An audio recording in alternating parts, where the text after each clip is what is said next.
Hello hi నమస్తే నేను మీ Saritha welcome back to మన కుకింగ్ అండ్ వ్లాగ్స్. ఈరోజు నేను మినపప్పు పచ్చడి ఎలా చేయాలో చూపిస్తాను.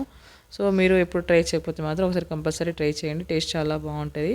సో దానికోసం అయితే నేను ఒక 10 to 15 మినిట్స్ 15 అయితే ఎండుమిర్చి తీసుకున్నానండి. సో ఇవి వాష్ చేసి అయితే ప్యాన్లో పెట్టుకున్నాను. సో వాటర్ పోయిన తర్వాత ఇప్పుడు ఇందులోకి అయితే 1 టేబుల్ స్పూన్ అయితే ఆయిల్ వేసుకోవాలి.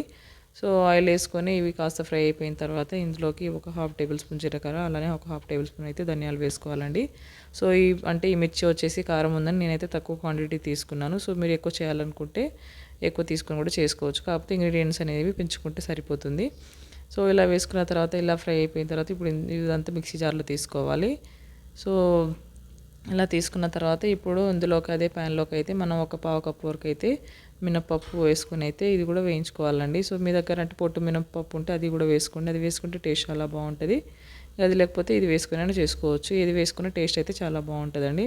సో ఇలా పప్పు కూడా ఇలా ఫ్రై అయిపోయిన తర్వాత ఇదంతా మిక్సీ జార్ చల్లగా అయిపోయిన తర్వాత మిక్సీ జార్లో వేసుకొని ఇప్పుడు ఇందులోకి కొంచెం సాల్ట్, అలానే ముందుగా నానబెట్టుకున్న చింతపండు, అలానే బెల్లం కూడా వేసుకోవాలండి. సో బెల్లం వేసుకుంటే టేస్ట్ బాగుంటుంది. సో ఇలా వేసుకొని అయితే మిక్సీ వేసుకొని ఇప్పుడు పోపు చేసుకోవాలి. పోపు అయితే ఒక 1 టేబుల్ స్పూన్ అయితే ఆయిల్ వేసుకొని పోపు దినుసులు, ఎండుమిర్చి, అలానే వెల్లుల్లి, కరివేపాకు, కొంచెం ఇంగువ కూడా వేసుకొని అయితే ఇప్పుడు కాస్త ఫ్రై అయిపోయిన తర్వాత ఇందులోకి అయితే ఇప్పుడు మనం ముందుగా మిక్సీ చేసి పెట్టుకున్న మినపప్పు పచ్చడి వేసుకోవాలి.